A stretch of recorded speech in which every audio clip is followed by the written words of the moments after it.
نحمده ونصلي على رسوله الكريم اما بعد اعوذ بالله من الشيطان الرجيم بسم الله الرحمن الرحيم اقترب للناس حسابهم وهم في غفلة معرضون صدق اللہ العظیم۔ گزشتہ رات الحمدللہ تراویح کی نماز میں 17واں پارہ پڑھا گیا۔ اس میں ایک سورۃ الانبیاء ہے اور اسی طرح اس کے بعد سورۃ الحج ہے۔ سورۃ الانبیاء کا نام سورۃ الانبیاء اس لیے ہے کہ اس میں آگے انبیاء علیہ السلام کا اجمالی تذکرہ ہے، اور اس سورہ مبارکہ میں خاص طور پہ چند چیزیں بیان ہوئی ہیں۔ ایک تو اللہ تبارک و تعالیٰ کی توحید، اور پھر اس پہ دلائل عقلیہ اور دلائل منقولیہ، اور اسی طرح آگے مشرکین کے کچھ شبہات اور اعتراضات کا بھی جواب دیا گیا ہے۔ سب سے پہلے اللہ تبارک و تعالیٰ فرماتے ہیں کہ لوگوں کے لیے ان کے حساب کا وقت یعنی قیامت بالکل قریب آ چکی ہے، لیکن وہ اس کی تیاری سے بالکل غافل ہیں۔ اگر قیامت سے مراد حقیقتاً قیامت ہو تو اس کا آنا بھی بالکل قریب ہے۔ وجہ یہ کہ اس کا وقت متعین ہے، اور جس چیز کا وقت متعین ہو جائے جس نے آنا ہے وہ اس کا آنا قریب ہی ہوتا ہے۔ اور دوسرا یہ کہ اگر اس سے مراد ہر آدمی کی موت بھی ہو سکتی ہے، اس لیے کہ من مات فقط قامت قیامتہ، کہ جو انسان مر گیا اس کی قیامت تو بالکل قائم ہو گئی، یعنی مرنے کے ساتھ ہی اس کا احتساب شروع ہو جائے گا۔ تو اس لیے فرمایا کہ لوگوں کو اس کی تیاری کرنی چاہیے، اس سے غافل نہیں ہونا چاہیے۔ اور خاص طور پہ آگے مشرکین کا تذکرہ کیا کہ وہ نبی اکرم صلی اللہ علیہ وسلم اور قرآن و مجید کے متعلق بے بنیاد اعتراضات کرتے ہیں، اور وہ یہ کہتے ہیں کہ یہ قرآن و مجید جو ہے یہ انسانوں پہ کیوں نازل ہوا ہے، یہ تو کسی فرشتے پہ نازل ہونا چاہیے تھا۔ تو اللہ تبارک و تعالیٰ نے جواب دیا کہ وَمَا أَرْسَلْنَا مِن قَبْلِكَ إِلَّا رِجَالًا نُوحِي إِلَيْهِمْ، کہ آپ سے پہلے بھی جتنے بھی انبیاء علیہ السلام آئے ہیں، جتنے رسول آئے ہیں، وہ سارے کے سارے جو ہے نا وہ مرد تھے اور انسان تھے، ان کی طرف ہم نے وحی کی ہے۔ اور فرمایا کہ ان سے کہیں کہ اہل کتاب جو اہل علم ہے ان سے پوچھ لیں اگر تمہیں پتہ نہیں ہے۔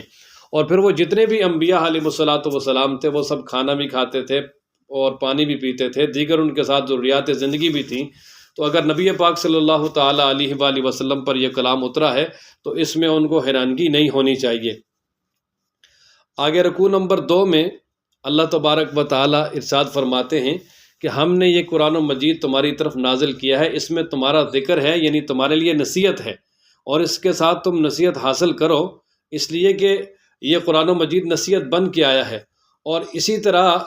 ایک اس کا معنی ہے، ذکر کا معنی ہے شرف اور فضیلت اور عظمت۔ تو اس کا معنی ہوگا کہ ہم نے آپ کی طرف قرآن و مجید نازل کیا ہے، اس میں تمہارے لیے شرف عزت ہے کہ تمہاری زبان میں نازل کیا، اور اسی طرح تم میں سے اللہ تعالیٰ نے نبی منتخب کیا اور اس پر یہ قرآن و مجید جو ہے وہ نازل کیا۔ اور پھر آگے ان کو دھمکی بھی دی کہ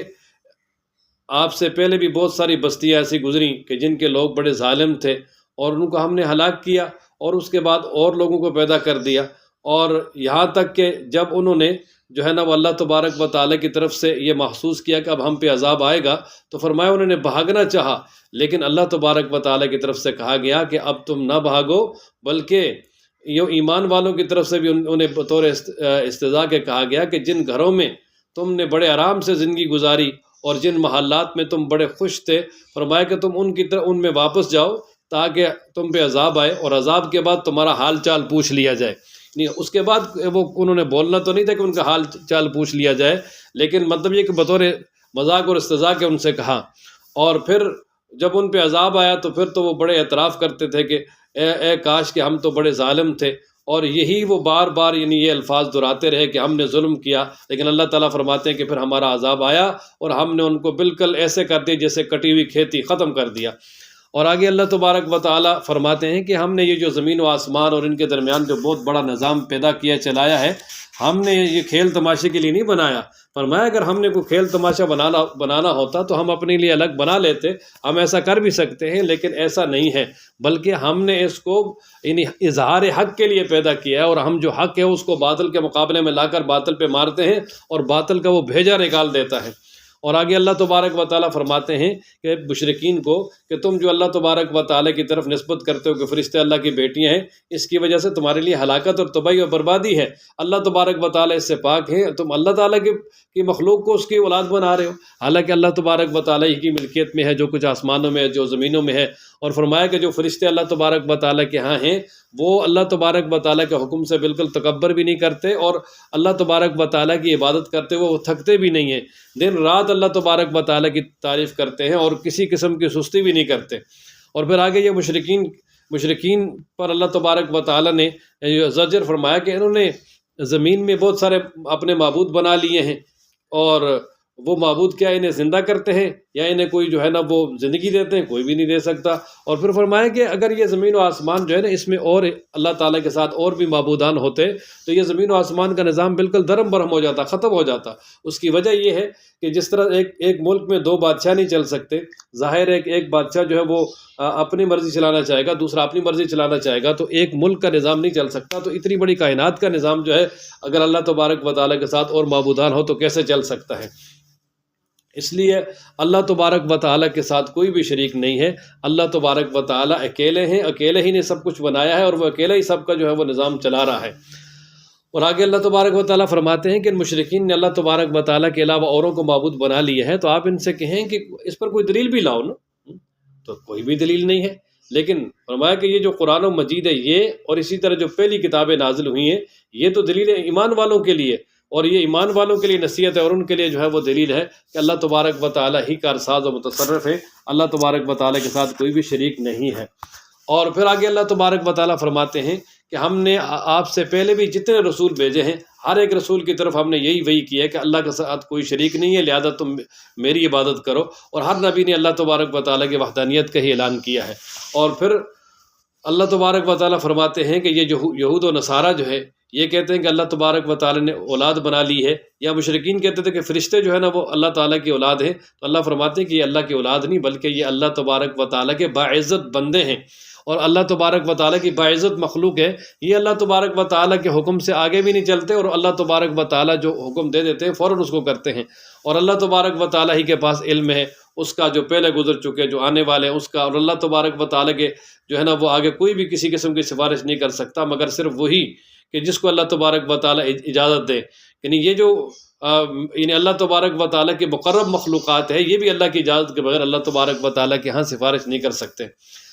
آگے رکوع نمبر 3 جہاں سے شروع ہوتا ہے اس میں اللہ تبارک و تعالیٰ نے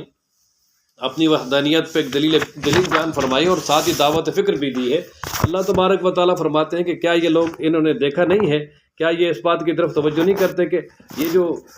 زمین و آسمان ہے یہ دونوں آپس میں ملے ہوئے تھے، اور اللہ تبارک و تعالیٰ فرماتے ہیں ہم نے ان کو کھول دیا، الگ الگ کیا۔ ایک اس کا ترجمہ یہ ہے، اور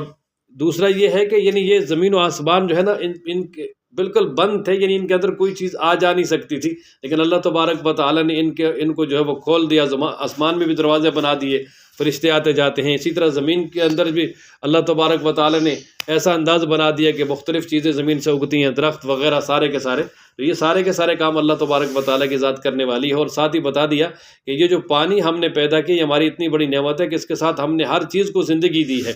اور پھر اللہ فرماتے ہیں کہ ہم نے زمین کے اندر پہاڑ بنائے تاکہ جو ہے وہ زمین تمہیں لے کر لڑک نہ جائے، اور پھر زمین کے اندر اور ان پہاڑوں کے اندر بڑے بڑے کھلے راستے بنائے، لوگ ان میں چل رہے ہیں، اور پھر اوپر آسمان کو ایک محفوظ چھت بنا دیا، لیکن پھر بھی فرمایا کہ وہ ہماری نشانیوں سے اعراض کرتے ہیں۔ اور ساتھ ہی فرمایا کہ اللہ تبارک و تعالیٰ وہ ذات ہے جس نے پیدا کیا دن رات کو، سورج چاند کو، اور یہ سارے کے سارے اپنے مدار میں چل رہے ہیں۔ اور اللہ تبارک و تعالیٰ فرماتے ہیں کہ جو پہلے جتنے بھی انسان آئے ان میں سے کوئی بھی دنیا میں نہیں رہا ہمیشہ، بالآخر اس نے دنیا سے جانا ہی تھا اور چلا گیا۔ تو اسی طرح یہ مشرکین نعوذ باللہ کہتے ہیں کہ نبی پاک صلی اللہ علیہ وسلم آپ یہ دنیا سے چلے جائیں گے، تو فرمایا کہ ان سے پوچھیں کہ اگر آپ دنیا سے چلے گئے تو وہ دنیا میں رہیں گے؟ فرمایا نہیں، کل نفس ذائقۃ الموت، سب نے جو ہے نا وہ موت کا ذائقہ چکھنا ہے، وہ تو ہمیشہ کے لیے تباہ و برباد ہو جائیں گے۔ اور آپ اگر دنیا سے گئے بھی تو اللہ تبارک و تعالیٰ آپ کو حیات طیبہ عطا فرمائیں گے، اور اللہ تبارک و تعالیٰ کے ہاں آپ کی اعلیٰ زندگی ہوگی۔ اور پھر فرمایا کہ یہ جو کفار ہیں اتنے ظالم ہیں، جب آپ کو دیکھتے ہیں تو یہ آپ کے ساتھ مذاق اور استہزاء کرتے ہیں، اور کہتے ہیں جی یہ ہیں جو ہمارے معبودوں کا رد کرتے ہیں، اور یہ ہیں جو ہے نا وہ جو ہمارے معبودوں کے خلاف بری بری باتیں کرتے ہیں۔ تو فرمایا حالانکہ وہ سوچتے ہی نہیں کہ وہ اللہ تبارک و تعالیٰ کی یاد سے غافل ہیں، اور اللہ تبارک و تعالیٰ کے ساتھ شرک کرنے والے ہیں۔ اور پھر آگے اللہ فرماتے ہیں کہ ہم نے انسان کو بڑا جلد باز بنایا ہے، اور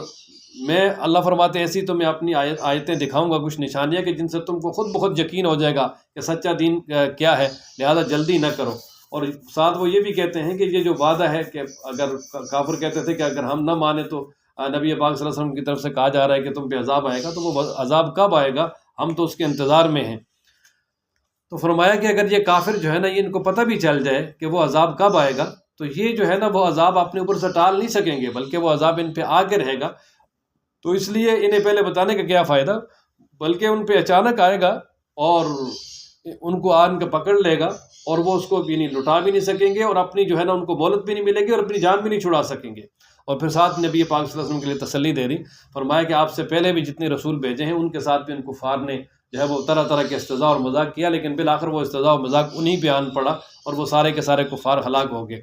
آگے رکوع نمبر 4 میں اللہ تبارک و تعالیٰ مزید اپنی نعمتوں کا تذکرہ کرتے ہیں۔ اللہ تعالیٰ فرماتے ہیں وہ کون ذات ہے جو دن رات میں تمہاری حفاظت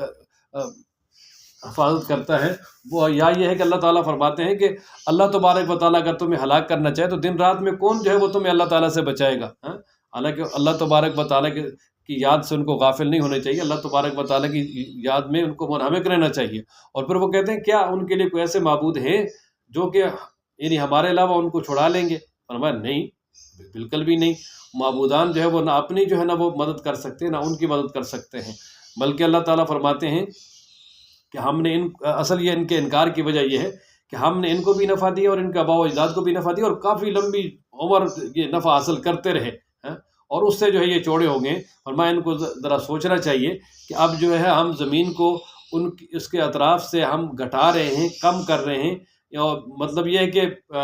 یعنی پہلے ان کا اثر و رسوخ بہت زیادہ تھا، دور دراز تک بیت اللہ کے پڑوسی ہونے کی وجہ سے لوگ ان کا بڑا احترام کرتے تھے، بڑی ان کی عزت کرتے تھے۔ تو فرمایا کہ کیا آپ یہ دیکھتے نہیں ہیں کہ دن بدن ان کا اثر و رسوخ کم ہو رہا ہے، اور اب بھی یہ سمجھتے ہیں کہ ہم غالب آ جائیں گے؟ فرمایا نہیں، غالب بالکل بھی نہیں آئیں گے، اللہ تبارک و تعالیٰ ان کو اب غالب نہیں کریں گے، یہ مغلوب ہوں گے ہمیشہ ہی۔ اور پھر آگے اللہ تبارک و تعالیٰ نے نبی پاک صلی اللہ علیہ وسلم سے اعلان کروایا کہ آپ کہہ دیں بے شک میں تم کو وحی کے ذریعے اللہ کا پیغام پہنچا رہا ہوں، لیکن جو بہرا ہے وہ بالکل پکار کو نہیں سنتا۔ اور فرمایا کہ یہ جو لوگ ایسے ہیں کہ اگر ان کو تھوڑا سا عذاب کا جھونکا مل جائے تو وہ ضرور کہیں گے کہ کاش ہم تو ظالم تھے۔ اس وقت پھر یہ فوراً جو ہے نا وہ چونک جاتے ہیں، لیکن اس وقت اس کا فائدہ کوئی نہیں۔ اور اللہ تعالیٰ فرماتے ہیں آگے کہ ہم قیامت والے دن انصاف کا ترازو رکھیں گے، اور نیک اعمال اور برے اعمال تولے جائیں گے، کسی پر ایک ذرہ کے برابر بھی ظلم نہیں ہوگا۔ اگر ایک رائی کے دانے کے برابر بھی اگر کوئی برائی یا نیکی کوئی بھی ہوئی تو اللہ تبارک و تعالیٰ فرماتے ہیں کہ ہم اس کا بھی حساب کریں گے، اور وہ بھی سامنے ہوگی، اور اگر نیکی ہے تو اس کا نفع ملے گا، برائی ہے تو اس کا ظاہر ہے اس کی وجہ سے اس کو نقصان ہوگا۔ اور آگے اللہ تبارک و تعالیٰ نے چند انبیاء کا تذکرہ کیا ہے۔ سب سے پہلے موسیٰ علیہ السلام، ہارون علیہ السلام کا تذکرہ کیا کہ ان کو ہم نے کتاب دی جو حق و باطل کے درمیان فرق کرنے والی تھی، یعنی تورات، اور روشنی بھی تھی، اور پرہیزگاروں کے لیے جو ہے نا وہ نصیحت تھی۔ وہ پرہیزگار جو اللہ تبارک و تعالیٰ سے بن دیکھے ڈرتے ہیں، اور وہ قیامت کا بھی انہیں خوف ہے۔ اور آگے اللہ تبارک و تعالیٰ قرآن و مجید کے متعلق فرماتے ہیں کہ یہ قرآن و مجید بہت ببرکت ذکر ہے جس کو ہم نے آپ کی طرف نازل کیا ہے۔ اور کفار سے کہا گیا کہ کیا تم اس کا بھی انکار کرتے ہو؟ حالانکہ قرآن و مجید کا انکار کوئی عقل مند آدمی نہیں کر سکتا۔ آگے رکوع نمبر 5 میں ابتدا میں اللہ تبارک و تعالیٰ نے حضرت سیدنا ابراہیم علیہ السلام کا تذکرہ کیا۔ اللہ تبارک و تعالیٰ فرماتے ہیں کہ ابراہیم علیہ السلام کو شروع سے ہی ہم نے ہدایت دے دی تھی، اور وہ شروع سے ہی ہمارے تھے۔ شروع سے ہی اس نے اپنے باپ کو اور اپنی قوم سے کہا کہ یہ جو بتان ہیں جن کی تم پوجا کرتے ہو، یہ ان کی کیا حقیقت ہے؟ یہ تو بالکل جو ہے نا وہ ان کے لیے ان کی پوجا کرنا جائز ہی نہیں، اور کیا دلیل ہے تمہارے پاس؟ تو وہ کہنے لگے جی ہمارے آباء و اجداد اس طرح کر رہے تھے۔ تو فرمایا تم اور تمہارے آباء و اجداد جو ہے بالکل واضح گمراہی میں ہو۔ اور پھر اسی طرح ابراہیم علیہ السلام کا ان کے ساتھ مکالمہ ہوتا رہا۔ بالآخر وہ قوم جو ہے وہ اپنے میلے پہ چلے گئی۔ ابراہیم علیہ السلام نے پیچھے سے ان کے سارے مندر میں جا کے بتوں کو توڑ دیا، واپس آئے بڑے پریشان ہوئے، کہنے لگے یہ ہمارے الہوں کے ساتھ کس نے کیا ہے؟ اور ابراہیم علیہ السلام نے کلہاڑی بڑے بت کے جو ہے وہ کندھے پہ رکھ دی، اور ابراہیم علیہ السلام سے کہنے لگے یہ آپ نے تو نہیں کیا؟ انہوں نے کہا بھائی اس بڑے سے پوچھو، جو بت توڑنے والی کلہاڑی ہے وہ تو اس کے پاس ہے۔ تو وہ کہنے لگے جی یہ تو نہ بولتے ہیں، نہ کھاتے ہیں، نہ پیتے ہیں، کچھ بھی نہیں کر سکتے، اور یہ کیسے توڑ سکتا ہے؟ اس کے اندر تو جو ہے وہ طاقت ہی نہیں ہے، سانس ہی نہیں ہے، روح ہی نہیں ہے۔ تو پھر ابراہیم علیہ السلام نے پلٹ کے وار کیا کہ بھائی اگر یہ کچھ بھی نہیں کر سکتے تو پھر تم پر تف ہے کہ تم ان کی عبادت کیوں کرتے ہو؟ تو خیر بہرحال ان کو جب یقین ہو گیا کہ یہ کام ابراہیم علیہ السلام نے کیا ہے، تو پھر انہوں نے کہا کہ بھائی ان کو جلاؤ اور اپنے معبودوں کی مدد کرو، اور پھر بہت بڑا آگ کا چیخا جلایا گیا، اور اس میں پھر ابراہیم علیہ الصلوۃ والسلام کو ڈالا گیا۔ لیکن اللہ تبارک و تعالیٰ فرماتے ہیں کہ جب ابراہیم علیہ السلام کو اس میں ڈالا گیا تو ہم نے آگ کا حکم دے دیا کہ قلنا یا نار کونی بردا وسلاما علی ابراہیم، کہ اے آگ ابراہیم علیہ الصلوۃ والسلام پر ٹھنڈی ہو جا، لیکن اتنی ٹھنڈی بھی نہ ہو کہ تکلیف ہو، بلکہ سلامتی والی ہو جا۔ اور اللہ فرماتے ہیں کہ انہوں نے ابراہیم علیہ الصلوۃ والسلام کے ساتھ جو ہے نا وہ چالیں کی، ان کو ختم کرنے کی کوشش کی، لیکن وہ بالکل ناکام رہے۔ اور پھر اللہ فرماتے ہیں ہم نے ابراہیم علیہ الصلوۃ والسلام کو اور لوط علیہ السلام کو وہاں سے ہجرت کا حکم دے دیا، بابرکت زمین کی طرف، یعنی عراق سے ہجرت کر کے وہ فلسطین آ گئے۔ اور وہاں پر ابراہیم علیہ الصلوۃ والسلام کو اللہ تبارک و تعالیٰ فرماتے ہیں ہم نے اسحاق علیہ السلام، پھر اس کے بعد یعقوب علیہ السلام، یعقوب علیہ السلام یہ اسحاق علیہ السلام کے بیٹے تھے، ابراہیم علیہ السلام کے پوتے تھے، اور یہ بھی ابراہیم علیہ السلام کی زندگی میں پیدا ہو گئے تھے۔ اور اللہ فرماتے ہیں یہ سارے کے سارے نیکوکار تھے۔ اور اللہ فرماتے ہیں آگے کہ ہم نے ان کو پیشوا بنایا تھا، تو یہ ہمارے حکم سے لوگوں کی رہنمائی کرتے تھے، اور ہم نے ان کی طرف اچھے اچھے احکامات جو ہے نا وہ وحی کیے، اور اسی طرح یہ نماز پڑھتے تھے، زکوٰۃ دیتے تھے، اور یہ سارے کے سارے ہماری عبادت کرنے والے تھے۔ پھر آگے لوط علیہ الصلوۃ والسلام کا تذکرہ ہے کہ لوط علیہ الصلوۃ والسلام جو ہے ان کو بھی سدوم اور عمورہ کی بستیوں کی طرف نبی بنا کے بھیجا، ان میں شرک بھی تھا اور ساتھ ہم جنس پرستی تھی، اور انہوں نے نہ مانا تو بالآخر وہ قوم ہلاک ہوئی۔ آگے رکوع نمبر 6 میں نوح علیہ الصلوۃ والسلام کا تذکرہ ہے کہ اللہ تعالیٰ فرماتے ہیں کہ نوح علیہ الصلوۃ والسلام نے بھی جب 950 سال تبلیغ کی، اور اس کے بعد جب وہ پریشان ہو گئے اور جب وہ قوم سے مایوس ہو گئے، تو پھر اللہ تعالیٰ سے دعا کی کہ یا اللہ اس زمین پر ان کافروں کا ایک گھر بھی نہ چھوڑنا۔ تو اللہ تبارک و تعالیٰ نے پھر ان سب کو ہلاک کیا، اور نوح علیہ السلام اور جو کشتی میں ان کے ساتھ تھے وہ بچ گئے۔ آگے اللہ تبارک و تعالیٰ نے حضرت داؤد علیہ السلام اور سلیمان علیہ السلام کا تذکرہ کیا، اور خاص کر جو ہے نا پہلے ان دونوں نے ایک فیصلہ کیا تھا، اس کا تذکرہ کیا۔ وہ فیصلہ یہ کیا تھا کہ ایک شخص کچھ شخص حضرت داؤد علیہ السلام کے پاس اپنی شکایت لے کر آئے کہ فلاں قوم کی بکریوں نے ہماری کھیتی بالکل اجاڑ دی ہے۔ تو حضرت داؤد علیہ السلام نے ان کو بلایا، اور بلانے کے ساتھ ہی تو داؤد علیہ السلام نے ان کے درمیان فیصلہ کیا، اور داؤد علیہ السلام کا جو فیصلہ تھا وہ انصاف پہ مبنی تھا۔ وہ اس طرح کہ جب حساب لگایا کھیتی کا تو اس کی قیمت اتنی بنتی تھی جتنی بکریوں کی قیمت تھی۔ تو انہوں نے کہا جی بکریوں والا جو ہے یہ اپنی بکریاں کھیتی والے کو دے دے، بس بات ختم ہو جائے گی۔ لیکن سلیمان علیہ السلام ساتھ بیٹھے ہوئے تو فرمانے لگے کہ آپ مجھے اجازت دیں، اس کا فیصلہ میں کرتا ہوں۔ اور پھر انہوں نے جو ہے نا فیصلہ کیا، اور وہ حکمت میں مبنی تھا، اور اللہ تعالیٰ نے بھی ان کے فیصلے کو پسند کیا۔ اللہ فرماتے ہیں ہم نے یہ فیصلہ سلیمان علیہ السلام کو سمجھایا تھا، اور فرمایا کہ سلیمان علیہ السلام نے پھر فیصلہ یہ کیا کہ کھیتی والے جو ہیں وہ کچھ عرصہ بکریوں کو لے لیں اور وہ اپنے پاس رکھیں، ان کا دودھ وغیرہ استعمال کریں، اور اتنی دیر میں، اتنے عرصے میں جو بکریوں والے ہیں وہ زمین میں ہل چلائیں، اس میں بیج ڈالیں، پانی لگائیں اور کھیتی تیار کریں۔ جب کھیتی بالکل تیار ہو جائے گی تو کھیتی والے اپنی کھیتی واپس لے لیں، بکریوں والوں کو ان کی بکریاں واپس دے دی جائیں۔ تو یہ فیصلہ حکمت میں مبنی تھا، دونوں کا جو ہے نا وہ فائدہ تھا، پھر اسی پہ فیصلہ ہو گیا۔ اور پھر آگے اللہ تعالیٰ فرماتے ہیں کہ ہم نے داؤد علیہ السلام کے ساتھ پہاڑوں کو بھی مسخر کیا، اور اسی طرح پرندوں کو بھی مسخر کیا۔ جب وہ اللہ کی کتاب پڑھتے تھے یہ بھی ساتھ پڑھتے تھے، اور پھر فرمایا کہ انہیں ہم نے زرے بنانے کی جو ہے نا وہ کاریگری سکھائی، جو کہ لوہے کا لباس بنا کے لوگوں کو جو ہے فروخت کرتے تھے اور اس سے اپنی معیشت چلاتے تھے۔ اور پھر سلیمان علیہ السلام کے بارے میں فرمایا کہ سلیمان علیہ السلام کے ہم نے ہوائیں بھی تابع کیں، اور اسی طرح بہت سارے جنات بھی ان کے تابع کیے جو ان کے حکم سے کام کرتے تھے، اور اسی طرح ان کے لیے جو ہے وہ سمندر میں غوطہ لگا کے موتی وغیرہ بھی نکالتے تھے۔ اور آگے اللہ تبارک و تعالیٰ نے حضرت سیدنا ایوب علیہ السلام کا تذکرہ کیا۔ یہ بنی اسرائیل میں سے نہیں تھے، بلکہ یہ ابراہیم علیہ السلام کی ہی اولاد میں سے تھے۔ وہ اس طرح کہ حضرت اسحاق علیہ السلام کے دوسرے بیٹے تھے حضرت عیس، یہ ان کی اولاد میں سے تھے، اور اللہ تعالیٰ نے ان کو نبوت بھی دی تھی، ساتھ مال و دولت بھی سب کچھ تھا، لیکن اور اولاد بھی بہت بکثرت تھی۔ اللہ تعالیٰ کی طرف سے آزمائش آئی، مال و دولت بھی ختم ہو گئی، اولاد بھی جو ہے وہ ختم ہو گئی، اور اللہ تبارک و تعالیٰ سے اپنا تعلق نہیں چھوڑا، اور اللہ تبارک و تعالیٰ کے ساتھ ہی اپنا تعلق جوڑے رکھا۔ اور شدید بیماری کی حالت میں صرف ایک ان کی بیوی ان کے پاس تھی، رحمت بیوی، جو ان کی جو ہے نا وہ خدمت وغیرہ کرتی تھی۔ تو اسی حالت میں جو ہے نا وہ اللہ تبارک و تعالیٰ کے ہاں صبر کے ساتھ اپنی زندگی کو گزارا، لیکن پھر اللہ تبارک و تعالیٰ نے ان کو صحت عطا کی۔ وہ بتایا کہ یہ پانی کا چشمہ ہے جو ہم نے جاری کیا ہے، اس میں آپ غسل بھی کریں اور اس کا پانی پئیں۔ اور جب وہ غسل بھی کیا، پانی بھی پیا، جسم کے اعتبار سے جو بیماری تھی بالکل ٹھیک ہو گئی۔ اس کے بعد جو پہلے مال و اولاد ختم ہو گئے تھے اللہ تعالیٰ نے اس سے بھی ڈبل دے دیا۔ اور پھر اس کے بعد آگے اللہ تبارک و تعالیٰ نے حضرت اسماعیل علیہ السلام، ادریس علیہ السلام، ذوالکفل علیہ السلام ان کا تذکرہ کیا اور فرمایا یہ سب صبر کرنے والے تھے اور ان کو ہم نے اپنی رحمتوں میں داخل کیا اور بے شک یہ نیکوکار تھے۔ اور آگے اللہ تعالیٰ نے حضرت یونس علیہ السلام کا تذکرہ کیا کہ یونس علیہ السلام یہ موصل کی طرف، موصل میں جو ہے نا نینوا شہر جو ہے وہاں پر یہ اللہ تعالیٰ نے ان کو نبوت عطا کی تھی، اور پھر قوم کو اللہ کا پیغام سنایا، جب نہ مانے تو یہ قوم سے ناراض ہو کے چلے گئے اور آگے ان کو سمندر میں ڈال دیا گیا، اور پھر سمندر میں مچھلی کے پیٹ میں چلے گئے، اور مچھلی کے پیٹ میں بھی انہوں نے اللہ کو پکارا، لا الہ الا انت سبحانک انی کنت من الظالمین۔ اور پھر اللہ فرماتے ہیں کہ جب انہوں نے ہمیں اس حالت میں پکارا تو ہم نے ان کو نجات دے دی۔ پھر آگے حضرت زکریا علیہ السلام کا تذکرہ کیا کہ انہوں نے بڑھاپے کی حالت میں ہم سے بیٹا مانگا اور ہم نے جو ہے نا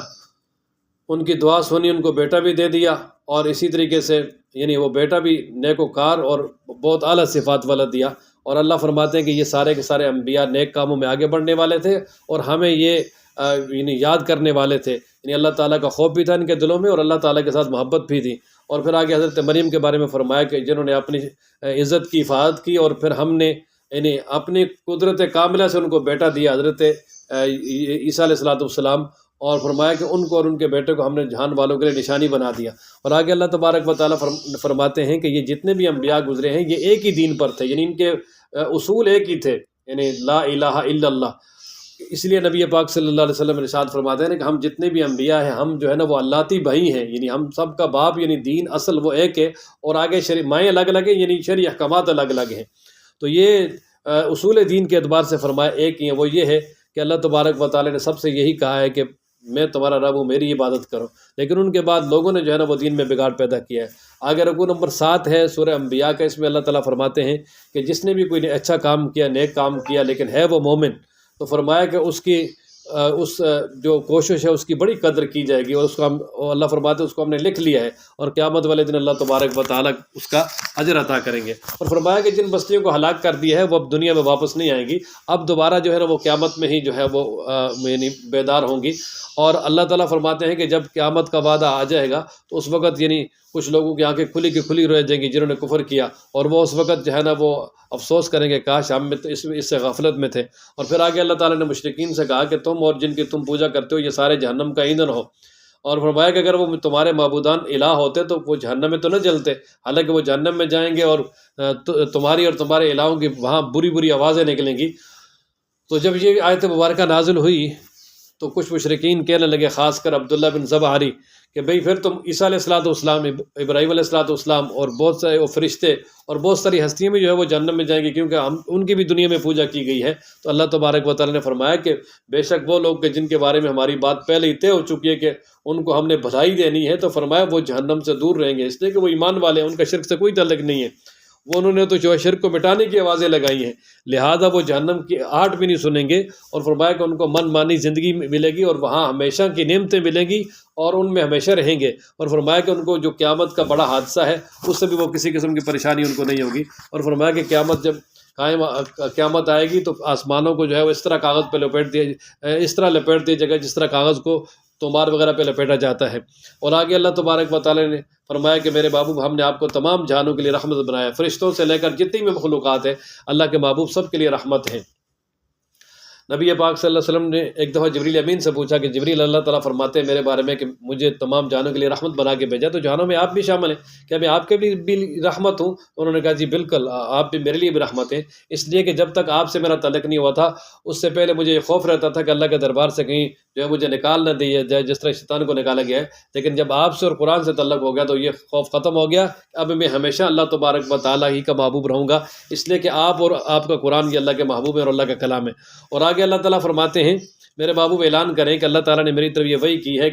کہ تمہارا الہ اور معبود ایک ہی ہے بس۔ اور فرمایا کہ اگر تم اگر وہ منہ بھی پھیرے تو فرمایا کوئی مسئلہ نہیں، ان کو بتا دیں کہ میں نے تمہیں کھلا کھلا بتا دیا ہے، مانتے ہو تو کامیاب ہو جاؤ گے، نہیں مانتے ہو تو ناکامی تمہارا مقدر بن جائے گی۔ آگے اس کے بعد سورہ حج ہے، اور اس کا نام سورۃ الحج اس لیے کہ اس میں آگے حج کا تذکرہ ہے کہ ابراہیم علیہ السلام نے حج کا اعلان کیا تھا۔ اور پھر آگے اللہ تبارک و تعالیٰ سورہ مبارکہ کی پہلی آیت میں فرماتے ہیں کہ اے لوگو اللہ سے ڈرو، بے شک قیامت کا جو زلزلہ ہے وہ بہت بڑی چیز ہے، اور فرمایا اتنا سخت ہوگا کہ جس دن ہر دودھ پلانے والی اپنے بچے سے وہ بالکل ہی غافل ہو جائے گی، اور اسی طرح جو ہے وہ ہر حاملہ جو ہے اس کا حمل گر جائے گا، اور آپ دیکھیں گے کہ لوگ جو ہے وہ یعنی نشے میں ہیں، حالانکہ وہ نشے میں نہیں ہوں گے، بلکہ اللہ تبارک و تعالیٰ کا عذاب بہت ہی زیادہ سخت ہے۔ اور فرمایا کچھ لوگ اللہ تعالیٰ کے معاملے میں بغیر دلیل کے جھگڑتے ہیں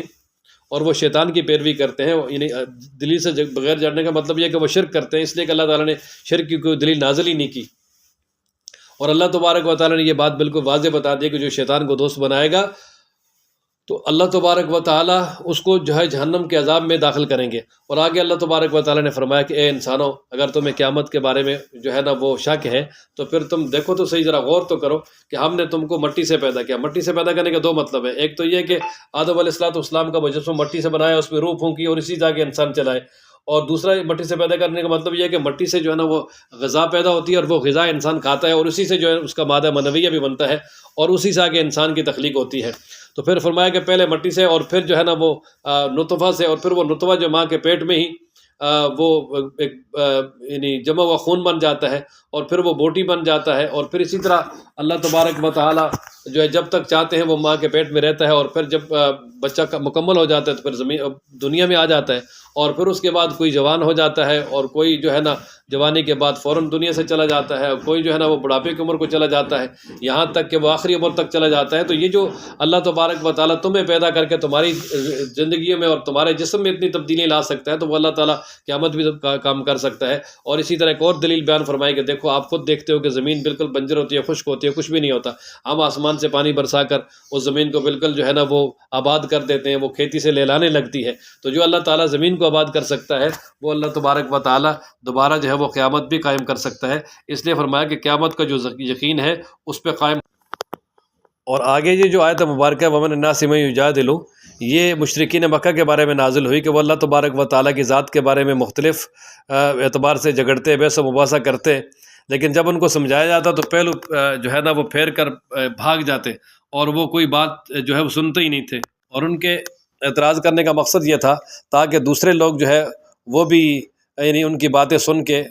جو ایمان لائے ہیں وہ چھوڑ دیں، واپس چلے جائیں۔ اور فرمایا کہ وہ اللہ کے راستے سے روکنے کے لیے جو ہے وہ اس طرح کے اعتراضات کرتے ہیں، تو اس کی وجہ سے اللہ تعالیٰ ان کو دنیا میں بھی سخت عذاب دیں گے اور قیامت والے دن بھی جو ہے وہ سخت قسم کا عذاب ہوگا۔ آگے رکوع نمبر 2 میں اللہ تعالیٰ نے ابتدا میں فرمایا کہ کچھ لوگ ایسے ہیں جو اللہ تعالیٰ کی بندگی کرتے ہیں کنارے کنارے رہ کر، یعنی اگر کوئی فائدہ نظر آتا تو آگے بڑھ جاتے، اور کوئی قربانی دینی پڑتی تو پیچھے ہٹ جاتے، بھاگ جاتے وہاں سے۔ تو فرمایا ایسے لوگ دنیا میں بھی خسارے میں ہیں اور آخرت میں اللہ تبارک و تعالیٰ ایسے لوگوں کو شدید عذاب دیں گے۔ اور پھر آگے فرمایا کہ اللہ تعالیٰ روز قیامت اپنے مخلص بندوں کو جنت میں داخل فرمائیں گے، اور اس کے برعکس کافر جہنم میں جائیں گے، اور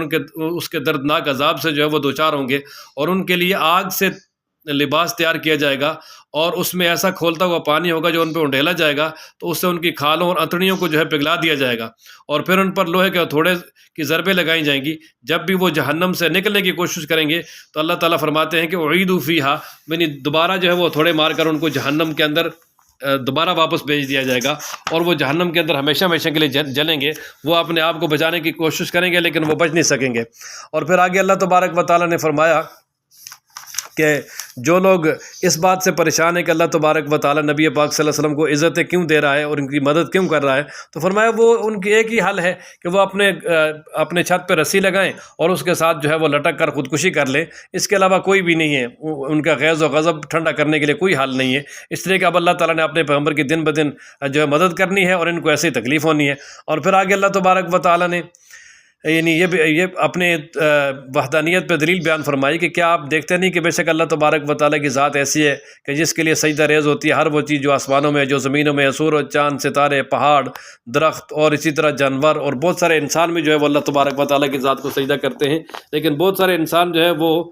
سرکش ہیں، اللہ تبارک و تعالیٰ کی عبادت نہیں کرتے، حالانکہ انہیں اللہ تعالیٰ کی عبادت کرنی چاہیے، لیکن فرمایا کہ اگر وہ نہیں کریں گے تو اللہ تبارک و تعالیٰ کی طرف سے ان کے لیے عذاب جو ہے وہ مقرر ہے، اور اللہ تعالیٰ ان کو ذلیل کرے گا، اور جس کو اللہ تعالیٰ ذلیل کرے اس کو کوئی بھی جو ہے نا وہ ہدایت نہیں دے سکتا۔ پھر آگے تیسرے رکوع میں مزید بشارت دی کہ جو عمل والے مومنین ہیں، یعنی ایمان والے ہیں اور نیک اعمال بھی کرنے والے ہیں، تو ان کے لیے ایسے باغات ہوں گے جن کے نیچے سے نہریں بہتی ہوں گی، ان کے لباس ریشم کے ہوں گے، اور اسی طرح وہ سونے کا کنگن بھی پہنیں گے، اور اسی طرح ان کے اوپر موتی لگے ہوئے ہوں گے۔ اور اس کے برعکس فرمایا کہ جو لوگ اللہ کی راہ اور زمین حرم کی طرف آنے والوں کے لیے رکاوٹ بنتے ہیں اور اس سرزمین کے جو طے شدہ آداب ہیں ان کی خلاف ورزی کرتے ہیں، تو اللہ تعالیٰ فرماتے ہیں ان کے لیے دردناک عذاب ہوگا۔ اور پھر آگے اللہ تبارک و تعالیٰ نے بتا دیا کہ سرزمین کے آداب یہ ہیں کہ اسے آمدنی کا ذریعہ نہ بنایا جائے، یہاں شرک اور قتل و غارت گری نہ کی جائے، کسی شکار کو مار کے نہ بگایا جائے، اور فرمایا چند مہینے درختوں کے اور چند متعین درختوں کے علاوہ باقی دیگر درخت وغیرہ ان کو بھی نہ کاٹا جائے، اور اسی طرح حرم کی جو سرزمین ہے یہ کسی کی بھی ملکیت نہیں ہے، فرمایا یہ وہاں کے رہنے والے اور باہر سے آنے والے سارے کے سارے جتنی بھی ہیں یہ سب کے لیے جو ہے نا وہ برابر ہے، اور فرمایا کہ اس پہ کسی کو جو ہے وہ اپنا قبضہ جمانے کی جو ہے وہ نہ اجازت ہے اور نہ کسی کو اختیار ہے۔ پھر آگے رکوع نمبر 4 میں اللہ تبارک و تعالیٰ نے یہ بیان فرمایا کہ ابراہیم علیہ السلام کو اللہ تعالیٰ نے حکم دیا کہ مسجد حرام میں صفائی اور طہارت کا خاص اہتمام کریں، اور اس گھر کو شرک اور نجاست سے پاک کریں، اور لوگوں کو حج کی ادائیگی کے لیے پکاریں، اور اللہ تبارک و تعالیٰ نے ان کی پکار کو دنیا کے ہر کونے تک پہنچایا جب انہوں نے پکارا، اور لوگ قیامت تک بڑے ذوق و شوق سے حج کی ادائیگی کے لیے آتے رہیں گے، اور حج کی وجہ سے جذبات ایمانی کو یعنی اپنے بڑھاتے رہیں گے، اور اسی طرح اللہ تبارک و تعالیٰ سے عبادت کا ثواب حاصل کرتے رہیں گے۔ اور پھر آگے فرمایا کہ جو قربانی کی عبادت ہے اور اسی طرح وہ بھی کریں، اور اسی طرح احرام اتار کر غسل کریں، اور پھر اسی طرح طواف زیارت وغیرہ کریں، یہ سب جو ہے نا وہ ارکان حج میں داخل ہیں۔ اور اسی طرح حج کی عبادت کا حاصل یہ ہے کہ ہر انسان ہر قسم کے شرک اور جھوٹ سے اور اللہ کی نافرمانی سے اپنے آپ کو بچا لے، اس لیے کہ شرک کرنے والا ایسا بد نصیب بدبخت ہے کہ وہ توحید کے بلند مرتبہ سے گرتا ہے تو خواہش نفس اسے بہت دور کی پستی میں پہنچا دیتی ہے اور بہت دور چلی جاتی ہے، یہاں تک کہ ایسے جس طرح کہ کسی آدمی کو دور پھینک دیا جائے اور وہاں اس کو پرندے نوچ نوچ کے کھا لیں۔ آگے رکوع نمبر 5 جو ہے اس میں اللہ تبارک و تعالیٰ کی طرف سے آگاہ کیا کہ اللہ تعالیٰ نے ہر امت کے لیے قربانی ایک طے کی ہے، قربانی مقرر کی ہے، اور وہ اپنے طریقے پر جو ہے وہ قربانی کرنے والے ہیں، اور اپنے جتنے بھی حلال جانور ہیں ان کو وہ اللہ تبارک و تعالیٰ کے نام پہ ذبح کرتے ہیں۔ اور فرمایا کہ یہ قربانی اللہ تعالیٰ کا حکم ہے، اس کو کرنا ہے چاہے ہماری عقل میں آئے یا نہ آئے۔ اور پھر فرمایا کہ قربانی کی روح جو وہ تقویٰ ہے، یعنی یہ جذبہ کہ انسان اپنی خواہشات اور جو مرغوبات نفسانیہ ہیں ان کو جو ہے وہ چھوڑ دے، اللہ کے سامنے قربان کر دے۔ اور پھر اس عبادت کا مقصد یہ ہے کہ اللہ تبارک و تعالیٰ واقعی ہماری زندگی کے جملہ معاملات میں اللہ تبارک و تعالیٰ ہی بڑا ہے، یعنی ہم جو ہے نا اللہ تبارک و تعالیٰ کے سامنے یا ہماری خواہشات ان کی کوئی بھی حیثیت نہیں ہے۔ اور پھر آگے فرمایا کہ جو اللہ تبارک و تعالیٰ کے سامنے عاجزی کرنے والے ہیں، یعنی جب اللہ تعالیٰ کا ان کے سامنے ذکر کیا جائے تو ان کے دل ڈر جاتے ہیں، اور ہر تکلیف پہ صبر کرنے والے، نماز پڑھنے والے ہیں، زکوٰۃ دینے والے ہیں، تو فرمایا کہ وہ کامیاب ہیں اور اللہ تبارک و تعالیٰ کی طرف سے ان کے لیے بشارت ہے۔ اور پھر فرمایا کہ جو بدنہ ہے یعنی قربانی کے جو جانور ہیں یہ تمہارے لیے شاعر اللہ ہے، اللہ کی نشانی ہے۔ اور اس اونٹ کے بارے میں فرمایا کہ جب اس کو کھڑا کر کے جو ہے نا اس پہ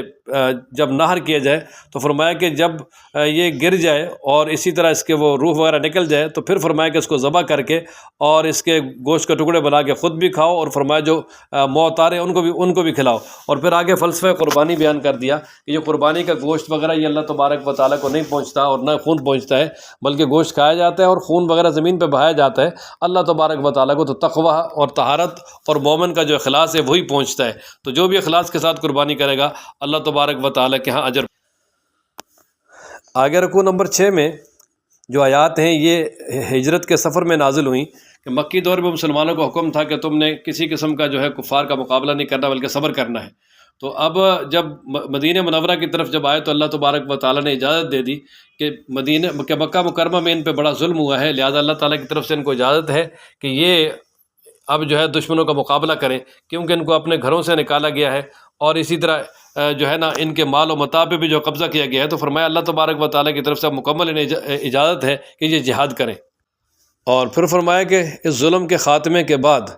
پھر جب مسلمانوں کو اللہ تعالیٰ اقتدار عطا کریں تو پھر وہ یعنی نماز پڑھیں، زکوٰۃ دیں، اچھے کاموں کا حکم دیں، برائی سے روکیں، اور اللہ تبارک و تعالیٰ نے جو نظام دیا ہے اسے وہاں نافذ کریں۔ اور فرمایا کہ جب یہ کریں گے تو اللہ تبارک و تعالیٰ ان کو مزید عزتیں عطا فرمائیں گے۔ اور پھر آگے نبی پاک صلی اللہ علیہ وسلم کے لیے تسلی ہے، فرمایا کہ اگر یہ کفار آپ کو جھٹلاتے تو پریشان نہ ہو، اس سے پہلے بھی قوم نوح، قوم عاد، قوم سمود، قوم ابراہیم، قوم لوط وغیرہ نے اپنے انبیاء کو جھٹلایا، اور اسی طرح شعیب علیہ السلام کی قوم نے ان کو جھٹلایا، لیکن اللہ تبارک و تعالیٰ نے ان ظالموں کو پکڑا، ہلاک کیا، اور انبیاء علیہ الصلوۃ والسلام کو کامیاب کیا۔ اب بھی یہی ایسے ہی ہوگا۔ اور فرمایا کہ یہ جو کفار ہیں ان کے جو ہے نا وہ دل یا اسی طرح ان کی جو آنکھیں یا کان وغیرہ یہ چیزیں بالکل بھی نہیں ہیں، یعنی نہ وہ دل کے کانوں سے سنتے ہیں، نہ دل کی آنکھوں سے دیکھتے ہیں، اور نہ وہ سمجھنے کی کوشش کرتے ہیں۔ اور فرمایا کہ وہ آپ سے بار بار مطالبہ کرتے ہیں عذاب جلدی آ جائے، تو فرمایا عذاب کے لیے جو ہے نا وہ ایک دن متعین ہے قیامت کا، کہ جو 1000 سال کے برابر ہے، اس دن وہ عذاب آئے گا اور پھر اللہ تعالیٰ کی طرف سے پکڑ ہوگی اور پھر کوئی بھی ان کو چھڑا نہیں سکے گا۔ آگے رکوع نمبر 7 میں ایک بڑی اہم بات بیان فرمائی۔ اللہ فرماتے ہیں کہ ہم نے آپ سے پہلے بھی جتنے رسول بھیجے یا کوئی بھی نبی بھیجا، جب انہوں نے یعنی کوئی منصوبہ بنایا یا لوگوں کو دین پہنچانے کے لیے کوئی بھی طریقہ اختیار کیا، یا اللہ تبارک و تعالیٰ نے ان کی طرف وحی نازل کی، آیات نازل کی، تو وہ جو شیطان جو ہے نا اس نے جو ان کا آگے منصوبہ ہے اس میں جو ہے آمیزش شروع کر دی، یعنی مطلب یہ ہے کہ آگے جو لوگ ہیں ان کو متنفر کرنا شروع کر دیا، ان کے دلوں میں شکوک و شبہات ڈالنا شروع کر دیا۔ اب اس کا یہ فائدہ ہوتا تھا کہ جن کے اندر خوب سے باطن ہوتا تھا ان کی خباثت بالکل ظاہر ہو جاتی، اور جن کے اندر ٹیڑھا پن ہوتا وہ بھی بالکل ظاہر ہو جاتے، اور پھر اللہ تبارک و تعالیٰ جو شیطان کی آمیزش تھی ایمان والوں کے دلوں سے اس کو ہٹا دیتے، مٹا دیتے، اور پھر جو اسلام کی صداقت تھی اس کو مومنوں کے دلوں میں ثبت کر دیتے، اور جب اسلام کی صداقت مومنوں کے دلوں میں ثبت ہو جاتی تو پھر ان کو اس سے کوئی بھی نہیں ہٹا سکتا۔ اور پھر ساتھ ہی آگے بشارت دے دی کہ اگر یہ مکہ والے قرآن مجید کی ناقدری کر رہے ہیں تو اب ہم ایک اور ایسی قوم جو ہے اس کو لے آئیں گے، یعنی اس کے لیے ہم نے طے کر دیا ہے کہ وہ اس کی بالکل بھی ناقدری نہیں کرے گی۔ اور نبی پاک صلی اللہ علیہ وسلم کا یہ گمان تھا کہ اس برات اہل طائف ہوں گے، لیکن وہ اہل طائف نہیں تھے، بلکہ انہوں نے بھی دشمنی کا مظاہرہ کیا۔ اس سے جو ہے وہ مدینہ والے مراد تھے۔ اللہ تبارک و تعالیٰ نے مدینہ والوں کو اسلام کی دولت عطا کی اور وہ اسلام کے محافظ بھی بنے اور اسلام کے پھیلانے میں انہوں نے بہت زیادہ ساتھ دیا۔ آگے رکوع نمبر 8 میں اللہ تبارک و تعالیٰ نے بیان فرمایا کہ جو لوگ اللہ کے راستے میں ہجرت کر لیں گے، اگر وہ اللہ کے راستے میں ہجرت کرتے شہید ہو گئے یا ان کو شہید یا وہ خود فوت ہو گئے، تو فرمایا اللہ تبارک و تعالیٰ ان کو جنت میں رزق کے حسنہ دے گا۔ لیکن جو ہجرت کے بعد بھی جو ہے نا وہ امتحانات ختم نہیں ہوں گے، بلکہ ہجرت کے بعد بھی امتحانات وغیرہ جاری ہوں گے، لیکن ان امتحانات میں جو کامیاب ہوں گے اللہ تبارک و تعالیٰ انہیں اعلیٰ قسم کا بدلہ اور جزا عطا کریں گے۔ اور اسی طرح کفار کے خلاف جنگیں بھی ہوں گی، سب کچھ ہوگا اور وقتی شکست بھی ہوگی، لیکن اللہ تبارک و تعالیٰ کا جو بندہ اللہ تعالیٰ پہ یقین کر کے اپنے آپ کو اس معاملے میں مضبوط کر لے گا تو وہ کبھی بھی ناکام نہیں ہوگا۔ پھر آگے اللہ تبارک و تعالیٰ نے اپنے قدرت کاملہ پر جو کچھ دلائل بیان فرمائے۔ اللہ فرماتے ہیں کہ کیا آپ نے دیکھا نہیں کہ بے شک اللہ وہ ذات ہے جس نے آسمان سے پانی برسایا اور اس کے ساتھ زمین بالکل سرسبز ہو گئی، اور جو کچھ زمین و آسمان میں وہ سب اللہ تعالیٰ ہی کا ہے۔ اور آگے اللہ تبارک و تعالیٰ فرماتے ہیں کہ آپ نے دیکھا نہیں کہ اللہ تعالیٰ نے کشتیوں کو تمہارے تابع کیا، اللہ تعالیٰ نے جو کچھ آسمانوں میں جو کچھ زمین میں اللہ نے تمہارے تابع کیا، اور خاص کر جو یعنی زمین کے اندر بہت ساری چیزیں جس طرح جانور وغیرہ ہیں وہ بھی تمہارے تابع کر دی، اور اسی طرح کشتیاں جو ہے وہ تمہارے تابع کر دی، ان کو سمندر میں جو ہے تم لے کر چلتے ہو۔ اور پھر اللہ تبارک و تعالیٰ کی ذات ہے کہ اللہ تعالیٰ نے یہ جو آسمان ہے اس کو جو ہے اتنا مضبوط کر دیا ہے کہ وہ زمین پہ گرتا نہیں ہے، اگر انہیں اللہ تعالیٰ مضبوط نہ کریں تو وہ بالکل بغیر ستونوں کے زمین پہ گر جائے۔ اور پھر آگے فرمایا کہ اللہ تبارک و تعالیٰ ہی وہ ذات ہے جس نے تم کو زندہ کیا، جو تم کو مارے گا اور دوبارہ جو ہے پھر تمہیں قیامت والے دن پھر زندگی عطا کرے گا، پھر تمہیں زندہ کیا جائے گا۔ تو فرمایا کہ یہ اللہ کے اتنے بڑے انعامات ہیں، لیکن پھر بھی انسان جو ہے نا وہ ناشکرہ ہے۔ اور پھر آگے اللہ تبارک و تعالیٰ فرماتے ہیں کہ ہم نے ہر امت کے لیے قربانی کا ایک طریقہ مقرر کیا ہے، وہ اپنے طریقے پہ کرتا ہے، لہٰذا یہ آپ سے جو ہے نا وہ یہ جھگڑتے ہیں، تو فرمایا آپ ان کو اللہ کی طرف بلائیں، لہٰذا آپ جو ہے نا وہ اللہ تعالیٰ کی طرف سے ہدایت پا رہے ہیں اور سیدھے راستے پر ہیں، اور یہ جس طرح کے اعتراضات کرتے ہیں ان کے اعتراضات کی طرف بالکل بھی توجہ نہ کریں۔ آگے رکوع نمبر 10 جو آخری رکوع ہے اس میں اللہ تبارک و تعالیٰ نے اپنی توحید کی ایک مثال بیان فرمائی۔ اللہ تعالیٰ فرماتے ہیں کہ انسانوں ایک مثال بیان کی جا رہی ہے، اس کو توجہ کے ساتھ سنو کہ بے شک جن کو تم اللہ تبارک و تعالیٰ کے سوا پکارتے ہو وہ مکھی بھی پیدا نہیں کر سکتے، کرتے سارے کے سارے جمع ہو جائیں، اگر مکھی ان کے پاس سے کوئی چیز لے کر بھاگ جائے وہ بھی نہیں چھڑا سکتے۔ تو فرمایا جو معبود ہیں وہ بھی، اور جو عابد ہیں وہ بھی، جو طالب ہیں وہ بھی، جو مطلوب ہیں وہ بھی، سب جو ہے کمزور ہیں۔ اور آگے فرمایا کہ یہ مکہ والے جس طرح اللہ تعالیٰ کی قدر کرنی چاہیے تھی اس طرح اللہ تعالیٰ کی قدر نہیں کرتے۔ اللہ تعالیٰ کی قدر تو یہ کہ اس کی ساری ہر بات اس کی مانی جائے اور اللہ تعالیٰ کے ساتھ کسی کو شریک نہ کیا جائے، اور یہ تو اللہ تعالیٰ کے ساتھ شریک کرتے ہیں۔ اور پھر آگے فرمایا کہ اللہ تبارک و تعالیٰ ہی فرشتوں میں سے جن چاہتا ہے جن کو جو ہے اپنا پیغمبر بناتا ہے، یعنی اپنی وہی بھیجنے کا ذریعہ بنا دیتا ہے انبیاء کی طرف، اور پھر انسانوں میں سے جس کو چاہتا ہے اپنا رسول بنا لیتا ہے۔ یہ اللہ تبارک و تعالیٰ اسی کو بناتا ہے جس کے اندر لیاقت ہوتی ہے۔ اور پھر آگے اللہ تبارک و تعالیٰ نے مزید فرمایا کہ اے ایمان والو، رکوع کرو، سجدہ کرو اور اللہ کی عبادت کرو اور اچھے کام کرو تاکہ تم کامیاب ہو جاؤ۔ اور فرمایا کہ اللہ تبارک و تعالیٰ کے راستے میں محنت کرنے کا حق ہے، اتنی محنت کرو۔ اور فرمایا کہ اللہ تبارک و تعالیٰ نے تم کو پسند کیا ہے، اور فرمایا دین والے معاملے میں تم پر کوئی سختی نہیں کی، اور یہ دین اسلام جو یہ ملت ابراہیمی ہے، اور ابراہیم علیہ السلام نے ہی پہلے تمہارا نام جو مسلم رکھا ہے۔ اور فرمایا کہ یا یہ کہ اس کی نسبت اللہ کی طرف ہے کہ اللہ تعالیٰ نے تم کو مسلم کہا ہے، یا ابراہیم علیہ السلام نے دعا کی تھی نا کہ یا اللہ ہمیں امت مسلمہ عطا کر دے۔ تو فرمایا کہ یہ اب بھی اور پہلی کتابوں میں جو ہے تمہارے یہی لفظ تھا، امت مسلمہ۔ اور پھر فرمایا کہ یہ تمہیں جو ہے اللہ تبارک و تعالیٰ نے ایک تابعدار امت بنایا ہے تاکہ جو ہے نا رسول تم پر گواہ ہو اور تم جو ہے لوگوں پر گواہ ہو قیامت میں۔ اب اس کا مطلب کیا ہے؟ تو نبی پاک صلی اللہ تعالیٰ علیہ وآلہ وسلم نے خود اس کا مطلب بیان فرمایا کہ قیامت میں اللہ تعالیٰ انبیاء سے پوچھیں گے کہ آپ نے اپنا دین پہنچا دیا؟ وہ کہیں گے جی پہنچا دیا۔ امتیں انکار کر دیں گی، اور پھر اللہ تعالیٰ ان سے پوچھیں گے تمہارے پاس کوئی گواہ ہے؟ تو وہ کہیں گے جی ہاں ہمارے پاس گواہ ہے امت محمدیہ۔